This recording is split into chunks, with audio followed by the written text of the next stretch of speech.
bukan hilang, cuman ditransfer ke rekening akhirat aja ya, nggak rugi ya. Dan salawat salam semoga selalu tercurah kepada junjungan kita baginda Rasulullah Muhammad sallallahu alaihi wasallam beserta para keluarganya, sahabatnya, dan semoga Allah sanggupkan kita istiqomah mengikuti sunnah-sunnah beliau sampai akhir hayat kita insyaallah. Amin ya rabbal alamin. Salam takzim, salam kenal pada wabil khusus guru-guru kita. Izin Ustadz, terima kasih diizinkan ngaji bareng di sini. Ini berarti Bapak Ibu guru dan dari yayasan semua ya. Semoga Allah muliakan Bapak Ibu yang telah menjadi jalan ilmu, jadi wasilah anak-anaknya mendapat ilmu tentang Allah di masjid ini, di sekolahan ini, di yayasan ini. Bismillah. Tidak ada balasan terbaik bagi mereka melainkan ridho dan surga dari Tuhannya insyaallah. Ya. Bu, panas nggak?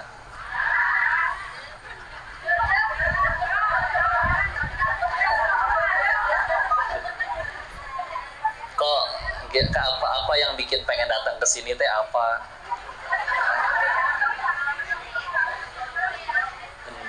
Kalau niat, bunyi. Kalau niatnya menuntut ilmu, ngaji, siapapun yang datang, yang pematerinya pun jika tidak datang, kalau niatnya memang sudah menuntut ilmu, tetap jadi amal soleh ya.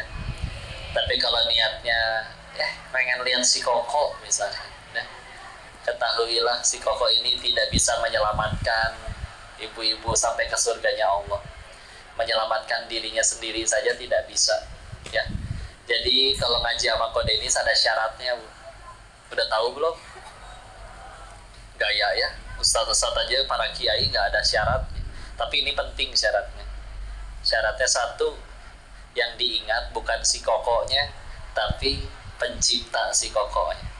Sepakat? Nah, jadi baru berhasil ngajinya teh kalau nanti pulang jadi tambah dekat sama Allah. Bukan nyampe rumah teh berhasil apa? Tadi selfie. Sebelum itu saya mau survei dulu, boleh? Ya. Ibu-ibu kenapa kalau foto tuh nggak bisa satu kali? Pasti lebih ya. Sekali kalau sekali, angger tilu kali ya. Belum timernya. Aduh, ya. Dimatiin dulu ya timernya, insyaallah.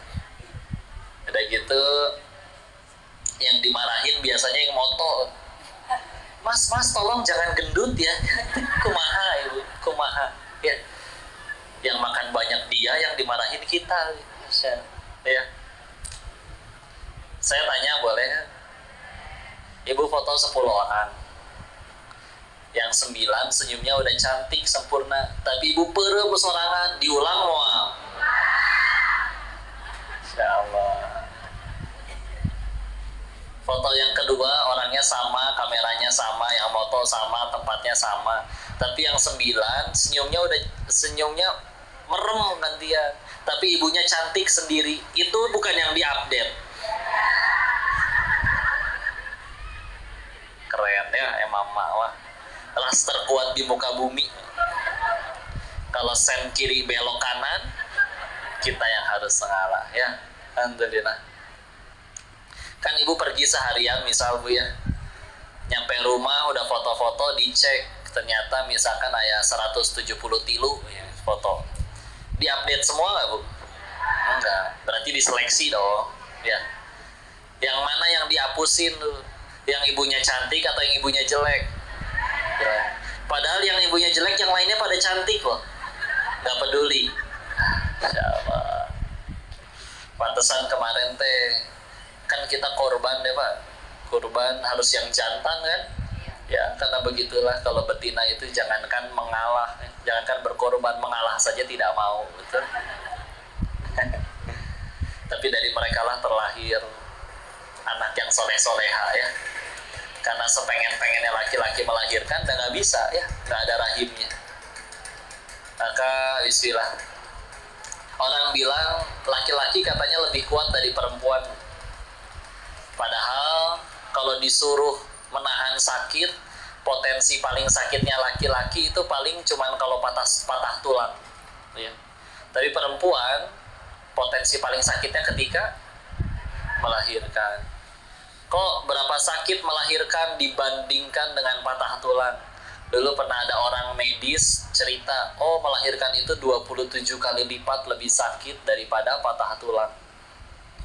Kan ya, banyak guru saya berkata, kalau laki-laki disuruh ngelahirin kayaknya nggak akan kuat, Pak. Ya. Tapi wanita mah coba, ibu udah berapa kali ngelahirin? Hah? Ada yang udah lebih dari 5 kali? Ada yang ditanya 5 kali malah kayak seolah 5 kali gitu ya. Padahal banyak dari mereka yang baru pas pertama kali ngelahirin lah, ada yang sempat berkata, ih amit-amit nah hayang deui, tapi angger lagi ya. Masya Allah, kemampuan nahan sakitnya luar biasa ya, lebih kuat daripada laki-laki. Makanya kalau kita nonton film-film azab, pemeran utamanya wanita biasanya. Ya, Masya Allah. Ya beneran, tapi ya, kalau suaminya yang sudah soleh, masih ada peluang anaknya belum soleh ya. Contoh Nabi Nuh alaihi salam soleh, anaknya ada yang tidak soleh, malah kena ikut air bah, tidak ikut naik ke kapal ya, diceritakan di surat Hud. Tapi kalau sudah ibundanya yang soleha, bismillah ya.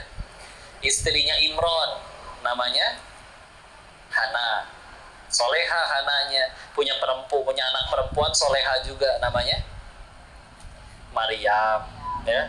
Maryamnya soleha, punya anak soleh, namanya Isa alaihissalam. Khadijah radhiyallahu anha soleha, putrinya soleha juga, namanya Fatimah Zahra radhiyallahu anha soleha juga, anaknya soleh, namanya ya sila. Karena meskipun dibilang wah pengajian, meskipun parenting anggar we ibu-ibu KB ya, insya Allah. Tapi kalau ibu-ibu kita soleha semua, insya Allah masa depan generasi jadi baik semua ya. Tapi saya diajarin berusaha husnuzon ya. Ini saya mikir parenting kan ayah dan ibu, tetap aja banyakkan ibu-ibunya. Oh mungkin satu suami bawa 3 istri kali ya kalau di sini. Masya Allah. Baik, istilah. Apa judulnya, Bu? Baik. Ini berarti ibu ngadain jomblo ya? Iya kan? Ini orang tua murid semua kan? Atau ada yang neneknya murid? Masya Allah. Mungkin gurunya masih ada yang jomblo. Istilahnya harus diselamatkan ya. Udah makan belum yang jomblo? Hah? Belum. Oh, baguslah kalau udah. Kalau jawabnya belum kan saya jadi pengen nafkahin gitu. Maksudnya beliin makanan doang, Bu. Ya. Tetap bu gurunya juga banyakan perempuan ya. Ya kan namanya bu guru, masa bu guru laki-laki? Saya salah nanyanya. Insya Allah. Ya udah, bismillah ya. Kita coba langsung masuk ke materi. Ini sudah sering saya sampaikan dan rumusnya memang masih sama ya. Jadi kalau di dalam Islam, pilar pendidikan di dalam Islam itu memang cuma 2. Ada berapa? 2. 1 adalah doa, 2 adalah keteladanan. Ulangi, 1 apa? 2. Baik, ya. Karena kalau yang 2 ini sudah ada, sudah dapat, Bu, nanti sisanya tinggal masalah teknis. Kayak teknis tuh masalah, misalkan contohnya anak umur berapa sampai berapa, cara komunikasinya gimana, cara bersikapnya gimana, ya. Tapi pilar utamanya tetap doa dan keteladanan, ya. Makanya nanti kalau misalnya 2 ininya nggak dapet, mau kita pakai, oh begini cara komunikasinya, oh begini kurikulum pendidikannya. Tapi kalau doa dan keteladanannya nggak dapet, belum tentu ya. Asli kita mah nggak pernah kekurangan orang pinter, ya. Tapi masalahnya pinter aja nggak cukup ya. Bahkan dulu Ini saya mengutipnya dari Ibnu Khaldun ya, dalam kitabnya. Beliau pernah menjelaskan, menceritakan ada percakapan antara akal sama ilmu tentang siapa yang lebih utama. Ya, Bu. Kira-kira Bu, lebih mulia akal atau lebih mulia ilmu? Ilmunya berkata ya, kalau tidak ada saya, ya, kalau tidak ada saya, ya manusia nggak ngerti apa-apa, nggak bisa apa-apa, ya. Akalnya berkata, ilmu meskipun banyak buku-bukunya, kalau nggak ada akal untuk mengolahnya nggak bisa dapetin sesuatu juga, ya. Ilmunya berkata lagi, yuk kita lihat aja, Allah mensifati dirinya dengan apa, ya. Apakah ada gelar Allah Al-Akil? Nggak ada, adanya Al-Ilm, ya. Allah maha berilmu, segala ilmu memang hanya milik Allah. Maka dari situ akal mundur. Nanti kita akan paham tentang betapa pentingnya ilmu ya. Sehingga si akal ini mundur.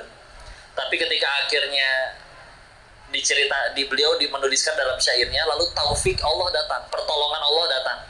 Ya. Berhenti kalian berdebat. Kalau tidak ada aku, tidak ada taufik dari Allah, tidak ada pertolongan dari Allah, kalian berdua bisa sesat. Ya. Ilmu digunain sama orang salah bisa sesat tidak? Akal yang jenius, brilian digunakan orang yang salah bisa sesat tidak? Jadi pertolongan Allah kita perlu ya. Nah, insya Allah. Jadi kita balik lagi kepada tadi doa dan keteladanan. Kita mulai bismillah ya. Ada apa Bu? Tiba-tiba nengok kanan semua. Siapa jatuh? Oh, insya Allah. Alhamdulillah. Berarti telinga kita masih berfungsi ya. Alhamdulillah. Baik, istilah. Bicara tentang doa, kita awali dengan kita ambil contoh, misalkan Imam Syafi'i rahimahullah ya. Beliau itu murid-muridnya, anak-anaknya sukses semua, Bu, jadi semua. Ya. Tapi kalau ditanya salah satu alasannya kenapa, beliau itu kalau bangun tahajud, dan tentu tahajudnya sering ya, nggak cuman pas mabit Ramadan kemarin gitu ya, pasti sering. Dan setiap kali bangun tahajud yang didoakan bukan dirinya tapi melainkan orang lain, muridnya, anak-anaknya ya. Maka kadang pertanyaan selanjutnya, kok kenapa jadi tahajud dibandingkan amalan-amalan yang lain? Mari kita renungkan ya. Bu, saya pengen tanya dulu, apa bedanya Nabi sama Rasul? Nabi itu dapat wahyu dari Allah tapi untuk dirinya sendiri, dia diperintahkan menyampaikan. Kalau Rasul dapat wahyu dari Allah lalu diperintahkan menyampaikan. Waktu Iqra bismi rabbikal ladzi khalaq turun ayat 1 sampai 5 surat 96. Itu Muhammad sallallahu alaihi wasallam diangkat jadi nabi atau rasul? Kira-kira. Siapa yang rasul? Siapa yang nabi? Tidak ada yang angkat tangan ya. Baik, bismillah ya. Izin menjawab Ibu, ketika Iqra bismi rabbikal ladzi khalaq turun itu menjadi nabi. Kenapa? Karena di ayat 1 sampai 5 itu belum ada perintah untuk menyampaikan kepada umat ya. Kapan berarti kok adanya? Lama kemudian setelah kejadian itu, tidak lama berselang turun surat ke-74. Surat Al-Muddathir ayat 1 sampai 7 yang pertama kali turun. Apa emang isinya kok? Lihat ayat keduanya. Kum fa'adhir. Bangkit dan berikan peringatan. Ya. Udah disuruh, Bu. Bahkan ada perintah untuk membaguskan pakaian ya. Karena harus ketemu dengan orang-orang, mengikuti, menyeimbangkan. Dan kayak misalkan saya datang ke sini, misalkan menyampaikan sesuatu, nggak mungkin saya pakai kutang doang, Bu ya. Harus ini kan, menyesuaikan. Ya. Lalu ternyata tapi sebelum surat Mudassir turun, Bu, turun dulu surat ke-73-nya. Satu surat sebelumnya, surat apa? Al-Muzammil ya. Bismillahirrahmanirrahim. Ya ayyuhal muzammil qumil laila illa qalila nisfahu aw yunqus minhu qalila aw zid 'alaihi wa rattilil qur'ana tartila. Ayat keduanya sama, bangkit, tapi min laila illa qalila, dari sebagian malam kecuali cuma sedikit. Disuruh ngapain lu? Bangun di malam hari. Disuruh ngapain bangun di malam hari? Sholat ya, nggak mungkin ngeronda ya. Kapan bangunnya? Nisfahu, setengahnya. Awin kusminhu qalil, atau kurangi sedikit. Ya kadang kita semangat hijrahnya luar biasa, pengen ngikutin Nabi, tapi kadang bedanya tipis tapi berkesan ya. Kalau kita tengah malam masih bangun, kalau Nabi tengah malam sudah bangun, beda tidak? Ya, apalagi bangun tengah malamnya kadang untuk sesuatu yang tidak bermanfaat. Ya, kan udah diingetin, begadang jangan, kalau tiada, waduh, dangduter semua ya sini ya. Ayo sila. Kan selanjutnya ya, kita lihat kenapa emang kok ke tahajud ini bahkan perintahnya jauh sebelum Isra Mi'raj. Berarti sebelum perintah sholat yang 5 waktu, Nabi lebih awal disuruh untuk sholat tahajud ya. Dan bandingkan kondisi beliau di saat itu, umur 40, tahu-tahu dapat tugas menyampaikan tauhid ke seluruh dunia. Di mana mulainya? Di seburuk-buruknya tempat dan lingkungan. Di sekeliling Ka'bah tidak kurang dari 360 patung berhala, senggol bacok, orang gampang emosi, banyak mabuk-mabukan, wanita diperjualbelikan, banyak perbudakan, bayi perempuan lahir dikubur hidup-hidup. Ya. Di tempat sengaco itu mereka juga tidak bisa banyak yang tidak bisa baca tulis, tahu-tahu diperintahkan menyampaikan tauhid sedunia. Dan ketika pertama kali nyampein, yang percaya cuma 4 orang, istrinya, temannya 1, sahabatnya, sama anak kecil 2 orang. Ya, kumaha eta ceritana. Ya. Terus berarti kan perlu pertolongan. Oleh Allah malah disuruh sholat malam. Ya. Jadi sampai ke Haji Arifin Ilham almarhum ya, rahimahullah, semoga Allah merahmati beliau, disebutkan ya, beliau pernah bilang kayak gini, orang ahli tahajud itu disebutkan punya haibah jalaliyah namanya, seperti wibawa, aura, karisma yang membuat Allah turunkan kecintaan kepada siapapun yang melihatnya. Sehingga misalkan ada 2 orang berbicara hal yang persis sama, tapi yang satu ahli tahajud, yang satu nggak pernah tahajud. Omongannya sama persis, tapi mudah bagi Allah membuat si pendengarnya, kok saya kalau ngedengerinnya yang itu malah pengen ngamalin ya. Padahal saya udah pernah dengar tuh nasihat itu entah dari mana ya. Tapi kok kalau yang ngomong orang itu mau ya gerak ya. Bisa jadi tahajudnya. Ini beda ya. Nabi jauh sebelum Isra Mi'raj bu, ya, disuruh sholat tahajud dulu. Sok mana cobain ya. Bangun, coba tengah malam mulai doakan. Efeknya beda. Ya. Selanjutnya tadi setelah doa adalah satu doa, pilar yang kedua tadi keteladanan. Bagus asingnya. Kalau keteladanan saya berarti pertanyaannya kayak begini. Bu, Nabi ngedidik sahabat pada sukses semuanya. Saya izin bertanya, pernah ada yang kena pukul nggak sama Nabi? Nabi ngedidik sahabat pernah pukul nggak? Siapa yang jawab pernah? Siapa yang jawab tidak? Nah, lebih banyak. Izin menjawab bu ya. Sahabat kalau urusan kena fisik ada yang pernah kena sama Nabi. Ya. Contoh, ada Ibnu Abbas waktu masih muda, Nabi sholat malam, beliau ikut sholat masbuk di belakangnya, tapi di sebelah kiri. Dipindahin sama Nabi ke belah kanan, itu dijewer, ditarik telinganya, kupingnya. Ya. Atau mungkin yang lebih terkenal ini, ibu pernah dengar riwayat ini, yang Nabi di akhir menjelang hidupnya bertanya kan, siapa yang pernah aku zolimi, angkat tangan. Ada yang angkat tangan, saya pernah kena pukul perutnya olehmu. Silakan balas sekarang. Waktu itu saya nggak pakai baju.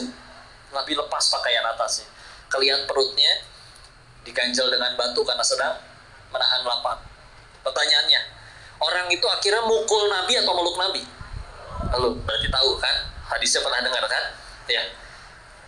Pertanyaannya berarti sahabat ada yang pernah kena fisik sama Nabi, tapi satu pun tidak ada yang dendam, benci, marah, dendam, dan lain-lain ya. Kenapa? Beliau dicintai, dikagumi, jadi teladan. Punten ya, kadang kurangnya kita itu, kita soleh dan soleha mah iya, tapi tidak membuat kita layak dikagumi oleh anak-anak kita ya. Soleh we sendiri udah ya. Dan kadang kelihatan dalam bentuk sholat mah sholat kene, tapi giliran sholat wajah kita cemberut, giliran ikatan cinta mulai senang bahagia ya. Insya Allah. Jadi mungkin anak bisa jadi berpikir, berarti sholatnya ngebosenin gitu ya, atau ngebetein. Nah, hati-hati ya. Tahu istilah ya. Jadi cara kata ya. Cara keteladanan, pertanyaan selanjutnya. Di surat keempat An-Nisa ayat 34, Ar-rijalu qawwamuna 'alan nisa, ayat selanjutnya. Di ayat-ayat di terusannya menjelang akhir ayat kan dijelaskan ya. Kalau kita khawatirkan istri berperilaku nusyus, membangkang, ada 3 tata caranya. Yang pertama disuruh ngapain? Nasihat yang baik. Kok dinasehatin gak mempan? Berarti gimana? Tinggalkan dari tempat tidurnya ya. Ya pisah ranjang bahasa ininya mah ya. Tapi ya pisah istrinya di kamar, bapaknya di sofa gitu. Jangan pindah ke rumah janda juga, bukan ya. Tetap masih serumah misalkan ya. Udah ditinggalkan dari tempat tidurnya masih gak mempan. Yang ketiga apa? Boleh dipukul. Benar, boleh dipukul ya. Tapi ada aturan keras dalam Islam ya. Gak boleh di wajah, gak boleh meninggalkan bekas, apalagi nyampe masuk UGD dan yang lain-lain. Dan terlepas dari itu semua, Nabi kalau ke anak dan istrinya tidak pernah memukul. Meskipun Nabi pernah berkata, kalau aku dapati putriku sendiri Fatimah yang mencuri, aku sendiri yang potong tangannya ya. Tapi kalau kepada anak dan istrinya gak pernah. Kenapa? Karena baru nyampe di tingkat pertama, nasihat aja udah mempan. Kadang kita nggak mempan, itu dia ya. So jujuran ya, karena kadang bisa jadi istri suka susah nurut sama suami. Salah satu alasannya bisa jadi karena istri itu tahu modal suaminya ya, tahu aslinya. Di rumah mah iya, dipanggilnya ustadz, kiai, tangannya dicium, dimintain nasihat gitu ya. Di rumah istri tahu bangun subuh ya 7:30 ya. Misal coba susah nggak bagi seseorang untuk taat kepada seseorang yang kita tahu belangnya ya. Makanya anjuran untuk beramal dengan ikhlas tuh salah satu ciri ikhlas itu kan ada orang, tidak ada orang sama saja ya. Malah kalau bisa nggak ada orang lebih taat daripada ketika dilihat orang ya. Maka Insya Allah ya, karena kalau misalkan terlihat ada perbedaan gitu ya, ya setiap orang sih bebas sih berdongeng. Nah jangan ngerokok ya, wah bari ngebul ya. Bisa. Atau misalkan orang tua ke anak, ini sampai jadi iklan waktu itu ya, sampai jadi iklan di Malaysia. Ada ibu lagi sholat duha, tetangganya nelpon ya. Ditanya, diangkat sama anaknya, nah ibumu mana? Lagi sholat duha tante. Si ibunya lagi sholat duha, teh senang. Jadi ketahuan deh sholat duha. Dianggap soleha teh ya. Beres sholat si anak teh dipuji, anak ganteng, baik, ini uang jajan. Bingung si anak, ujuk-ujuk diberi uang jajannya. Besoknya si ibu kasihkan nonton, tapi karena kasihkan nonton jadi sholat asarnya 5:30 ya. Tetangganya nelpon lagi, diangkat sama si anak. Nah ibumu mana? Si ibu udah gempar itu, udah ketakutan ya. Akhirnya dijawab sama si anak, lagi sholat asar tante. Anaknya menjawabnya santai, tapi di telinga ibunya itu terasa bergema, lagi sholat asar tante. Sampai kedengeran tuh suara di telepon, tetangganya teriak, apa? Sholat asar jam sakieu? Beres sholat si anak, kamu ngapain bilang kayak gitu ke tetangga? Ciwit, bingung gak bu si anakku? Salah saya teh salah naon sih, masa cuma jujur yang telat sholat dia ya. Atau kita manggil anak gitu, kalau saya nyebutnya anak kita seolah saya menikah sama ibu ya, anak kita. Jadi memanggil seorang ibu memanggil anaknya gitu ya. Nak, belum keluar, masih di kamar, ya. Mau nggak mau harus gimana, Bu? Teriak. Adek, masih belum keluar juga, Bu. Mau nggak mau ngahuik si ibu, ya. Adek, kaca pecah 3 biasanya. Si adek lari tunggang langgang dari kamarnya, jawab jujur, Bu. Ibu langsung ngasih tahu alasan kenapa ibu manggil atau diomelin dulu? Terima kasih telah menjawab dengan jujur, ya. Alhamdulillah. 1-0. Besoknya si anak perlu sama si ibu, manggil dari ruang tamu, ibunya di kamar. Mama, gemeteran itu dia manggilnya, ya. Masih nggak keluar. Mungkin ruang tamu sampai kamar ibunya harus naik angkot jauh, ya nggak? Mungkin anak orang kaya, ya nggak? Rumahnya gede gitu, ya. Panggilan yang kedua mulai meninggi. Mama, belum keluar. Tarik napas dia, bismillah, ya. Mama, si mama keluar, apa yang terjadi? Ini anak paling kurang ajar, masa manggil orang tuanya kayak begitu? 2-0, ya. Kemarin si anak teh telat keluar teh bukan sengaja pengen pura-pura ngedenger biar si mama ngambek, enggak kayak gitu. Baru kedengeran deh, makanya keluar itu gitu tunggang langgang. Ini si ibunya gimana manusiawi, nggak kedengeran, pulang keluar dia yang dimarahin, ya. Adil tidak? Kadang udah gitu ibunya nanya, kok kenapa ya anak saya kok minderan, nggak percaya diri? Coba, ya. Setiap anak mengetahui kalau bahkan dunia tidak menerimanya, ada satu tempat di mana dia akan diterima bahkan oleh orang-orang di dalamnya. Disebutnya adalah rumah. Di sana ada ibu yang akan selalu menyayangi kita dan lain-lain. Sekarang ternyata malah manusia yang seharusnya paling menyayanginya, justru paling sering memarahinya, ya.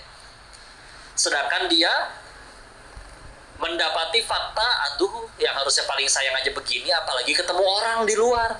Ya nggak berani lah ngomong atau lain, ya. Ya kadang inilah pentingnya, ya, jangan soleh sendiri, ya. Yuk, jadi pribadi yang mengagumkan, menyenangkan. Punten contoh, ya. Ibu anaknya lagi main handphone, Bu. Diambil sama ibu, ada gak, Bu? Ada. Tapi kalau si anak ini ngefans sama artis Korea, udah gitu, artis Koreanya datang dari Korea ke sini, ke Cibinong. Cibinong bukan, Bu? Ya. Datang ngapain artis Korea ke Cibinong, ya? Misalkan, ya. Untuk ngambil handphone anak si ibu. Nah, si anak ngambek gak handphonenya diambil sama idolanya? Mungkin bedanya kita cuman belum jadi idola anak-anak kita, ya. Yuk, karena Nabi itu jadi idola. Ketika sudah doanya dapat, keteladanan dapat, sisanya pendidikan jauh lebih mudah, ya. Kalau misalnya nggak ada ini, ya semua orang bebas berteori dan segala macamnya. Ini mumpung nggak ada murid-muridnya, ya. Nanti kalau ke kelas, Ustazah, ya, bagiin kertas kosong ke anak-anaknya. Kasih waktu 5 menit, bilang, Nak, tuliskan di kertas kosong tersebut kebaikan, kemuliaan, keutamaan orang tua kalian. Ibu tahu apa yang terjadi, Bu? Jangankan 5 menit tuh, setengah jam gue ngahuleng naon harus kasih ibu. Sambil mereka merenungi apa kebaikannya, nunduk nengok tangan, ini biru kene habis dicubit, ya. Kaki masih ada bekas kemoceng, ya. Baru kemarin digembot. Susah tidak bagi mereka? Walaupun pernah ditemukan juga ada, tapi sedikit sekali. Sampai ada anak yang minta kertas kosong lagi karena belum selesai menuliskan kebaikan orang tuanya. Tapi beda ternyata kualitasnya. Si anaknya lebih beradab, lebih mudah menyerap ilmu, orang tuanya pun di luar jadi manfaat. Jadi bagi masyarakat, ya. Ketika sudah si anak kagum dengan orang tuanya, bismillah. Nah, kadang makan kita suka ada yang, ya udah masuk sekolah di sini ya, di MI ini, ya. Udah gitu handphone ibu kan juga Mi juga, ya. Ada handphone sekarang mereknya Madrasah Ibtidaiyah, Bu. Mi. Insyaallah. Xiaomi itu singkatan dari Xiao Madrasah Ibtidaiyah, ya tadi. Ada lagi Magicom, mereknya Yongma, Yong Madrasah Aliyah. Enggak lah, ini mah ada-ada aja. Ya, insyaallah. Maka Masya Allah ya, yuklah jadi pribadi yang mengagumkan ya. Bukan supaya dikagumin orang dan enggak, tapi bismillah. Kalau dibilang nggak ada waktu, kalau mau jujur manusia modern zaman sekarang, ada survei mendapatkan fakta bahwa dalam sehari semalam kita itu rata-rata mengecek handphone, melihat handphone itu 313 kali dalam sehari. Meskipun itu cuma turun dari motor, ngecek dikit, nggak ada WA, taruh lagi. Tahunya ada WA lagi, cuma pertanyaan, tahu nggak? Apa nih? Ajakan gibah ya. Baru aja beres doa, ya Allah jauhkan hamba dari dosa gibah. Centrum, tahu nggak? Apa tuh? Insya Allah. Kadang kebayang ya, sampai ada di misalkan suatu lembaga, karyawannya 10 orang. Bisa-bisanya karyawannya bikin grup lagi, isinya 9 orang, minus kepala cabangnya doang. Ya. Kira-kira apa fungsi grup tersebut? Insya Allah. Pengen bikin surprise buat supaya si itunya nggak tahu ya.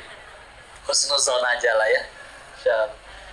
Tapi beneran, dan rata-rata, namanya rata-rata ya, ada yang lebih, ada yang kurang. Tapi dalam sehari salam, kita itu mengecek, menatap layar handphone itu 5 jam dalam sehari.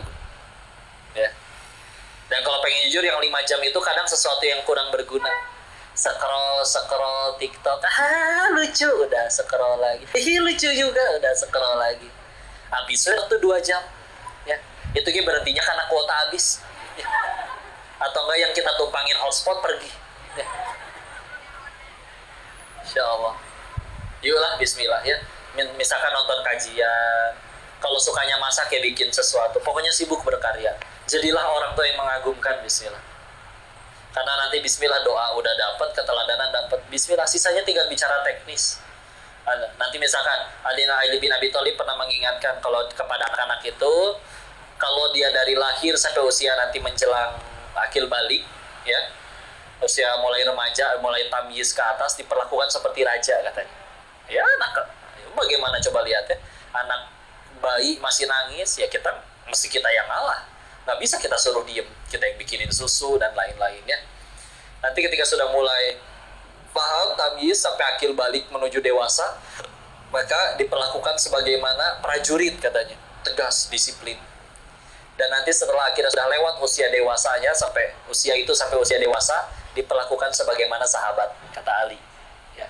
Udah, tapi teknis. Tapi punten, itu diamalin tanpa pernah ngedoain, dan kita tidak jadi teladan yang baik, mental. Ya. Siapa sih orang yang suka dinasehati oleh orang yang dia benci? Ya. Masalahnya kalau misalkan kita justru menjadi orang yang dibenci, yang kalau sampai anak justru malas ketemu sama orang tuanya, udah banyak yang harus diperbaiki berarti. Ya, yuk, bismillah. Doa, keteladanan, sisanya nanti insya Allah jauh lebih mudah. Ya, dan tentu ya sambil terus minta tolong kepada Allah, tingkatin takwa itu mau udah pastilah. Ya, sambil dinikmati.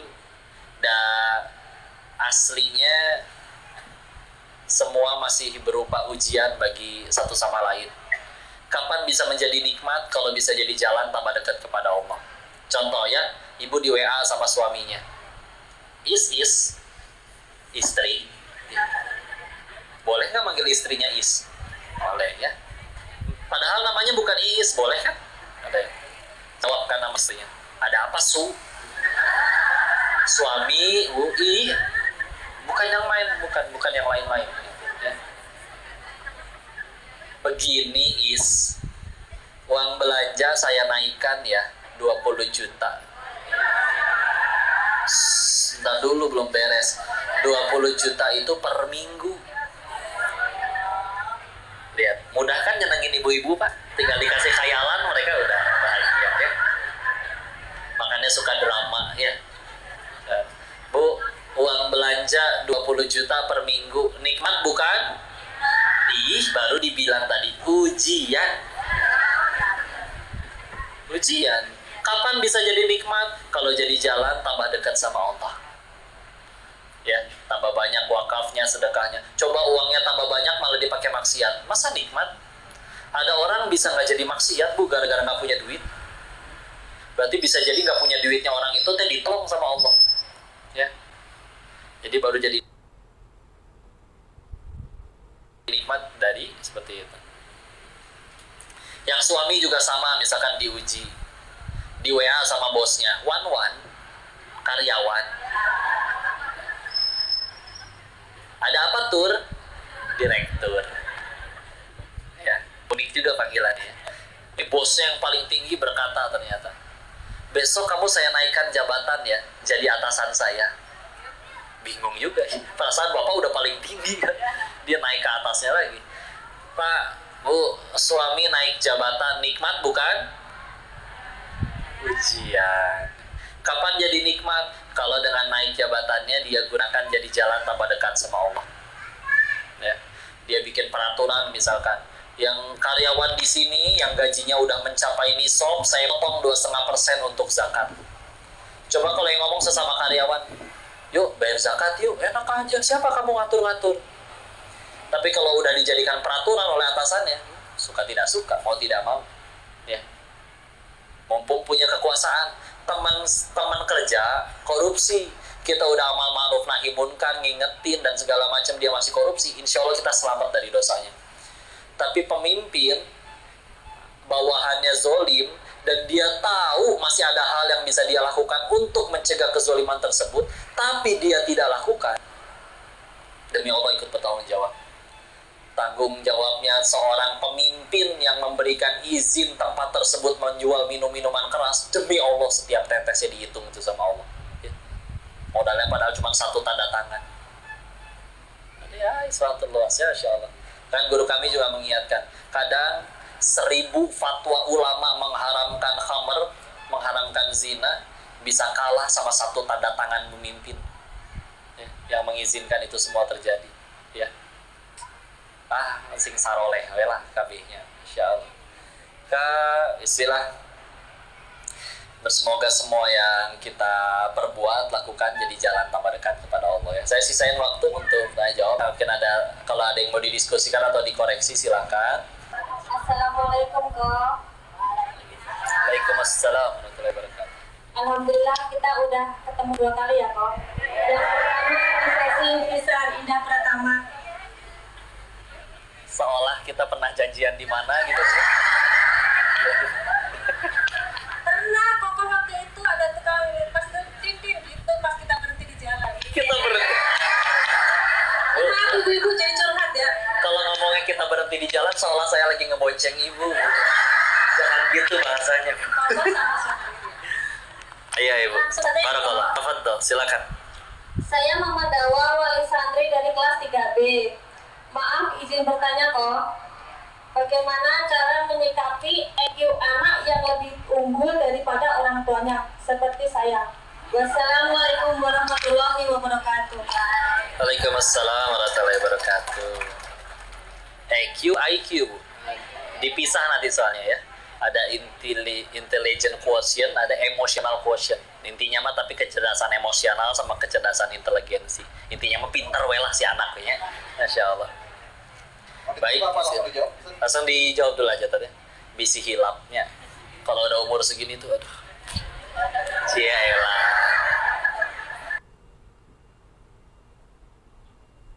So tua dulu aja, karena belum tentu jadi tua kan ya. Nggak tahu. Baik lah.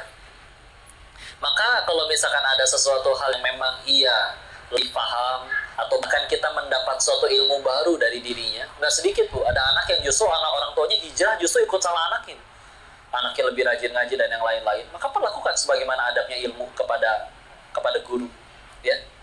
Kalau kepada di hal-hal atau bidang-bidang yang memang kita belajar dan diajari oleh mereka, sudah perlakukan mereka sebagaimana guru, ya.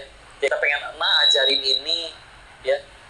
Maka kayak gini misalkan, ini lagi kondisinya ceritanya, walaupun saya bukan guru ya, tapi kondisinya ini lagi saya yang menuangkan. Panitia berbesar hati mengizinkan ini menyediakan minuman untuk disuguhin.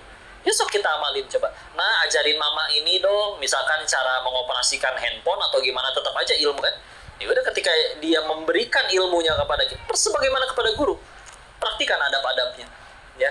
Mendengarkan dengan seksama, udah gitu silakan ini disediakan bahkan minum, sampai ada orang tua kayak gitu ya, disediain minumnya, sediain tempatnya, bahkan dengan sengaja duduknya yang biasanya anaknya orang tuanya duduk di sofa, kadang anaknya duduk di bawah, ini gantian duduk bareng di bawah gitu ya.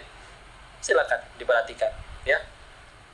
Maka kalau memang proses seperti itu, maka aslinya kan itu nikmat yang luar biasa, Ibu ya. Dapat anaknya yang kadang ada yang memang Allah tolong, Masya Allah, anaknya yang lain mah anaknya udah disuruh sholat belum pada pengen sholat, dia nggak disuruh, malah anaknya yang ngingetin sholat, nikmat yang luar biasa ya. Maka yang paling penting tentu cara paling mudah atau cara paling baik untuk melanggengkan suatu nikmat, jangan lupa disyukuri. Syukurnya harus jauh lebih banyak ya, harus lebih disyukuri sambil sebisa mungkin mengingat jangan sampai tergoda was-was syaitan, karena kadang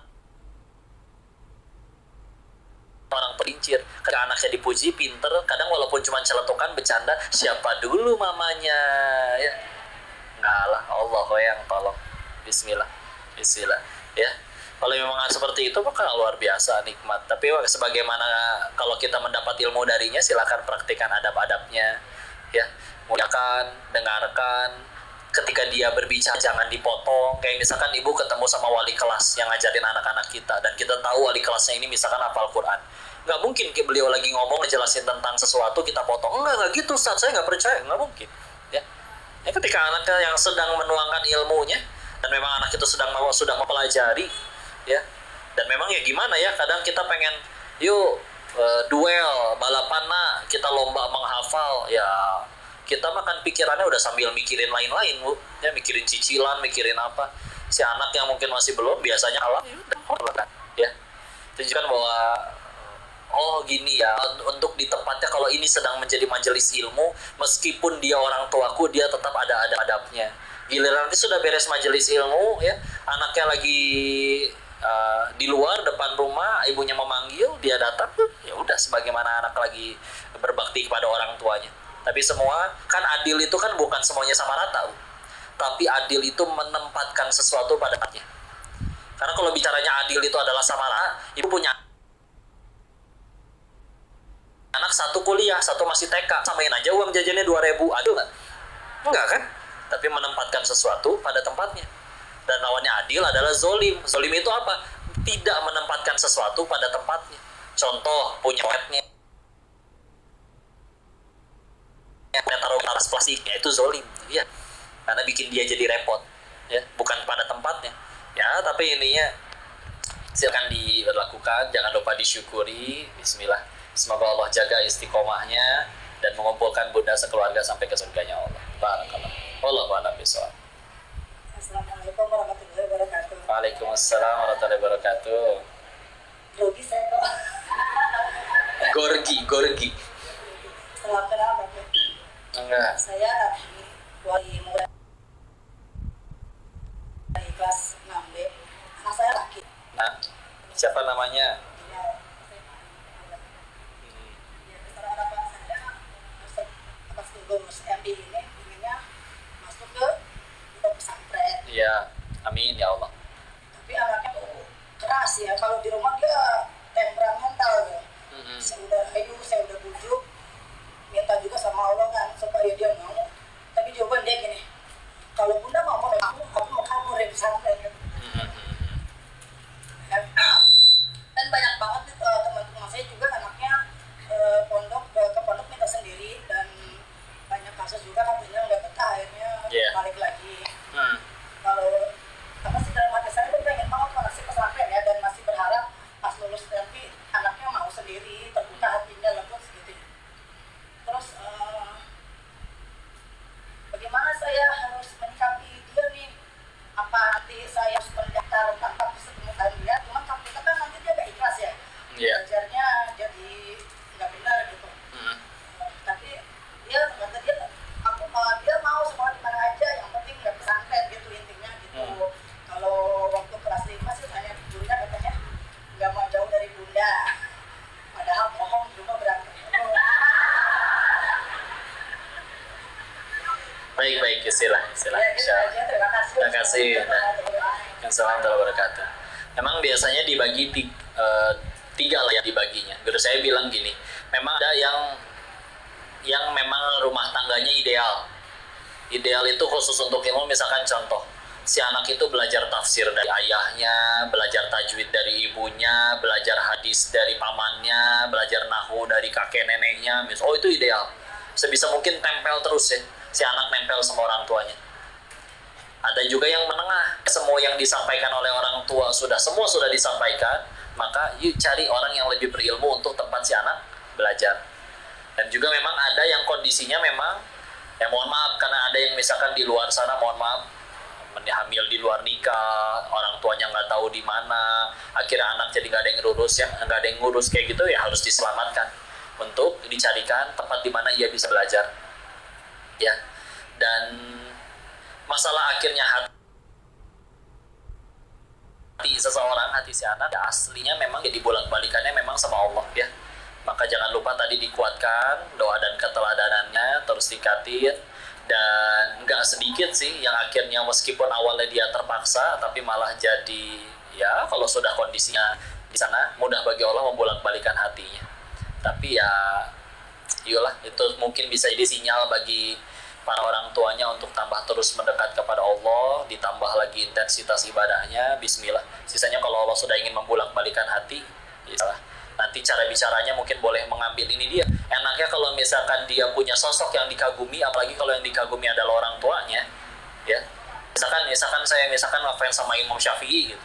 Udah gitu tahu-tahu ketemu Imam Syafi'inya, atuh nggak mungkin nolak permintaan beliau, ya. Kamu masuk situ ya, oh nurut pasti insya Allah, ya.